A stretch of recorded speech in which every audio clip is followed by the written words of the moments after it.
White residue emerging while cooking bacon. When first pan-fry bacon, I usually see a curdled white residue emerge from the strips as they start to become cooked.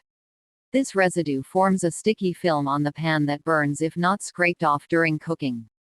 It appears to be some sticky goo composed of proteins, fat and water.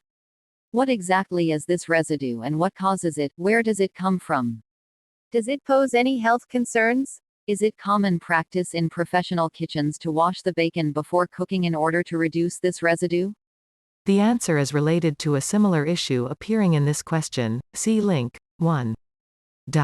Basically, that residue is mostly water, along with denatured proteins from the meat. When meat is cooked and the cells expel moisture, there are a lot of dissolved proteins which sometimes make the liquid light-colored and thick. People tend to notice it more with certain meats than others. With bacon, it tends to show up a little more because a lot of commercial bacon is now wet-cured by injection. The extra moisture in the bacon flows out quicker during cooking and carries protein with it. This is also more of a problem with thinner cuts of bacon, since the more damaged cells, the more this protein leaks out.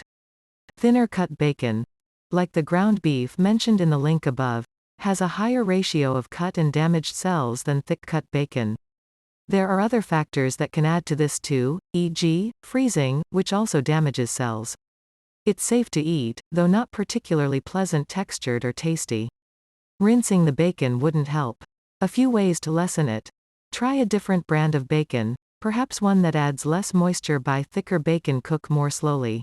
This may not help much with some bacon, but the faster the meat cooks up and shrinks, the faster the liquid flows out if possible.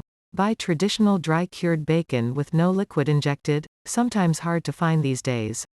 A few years ago there was a documentary that stated that companies ship meat products from the UK over to Europe where they are thawed, injected with a solution, re-frozen, then re-shipped back to the UK for distribution by the supermarkets.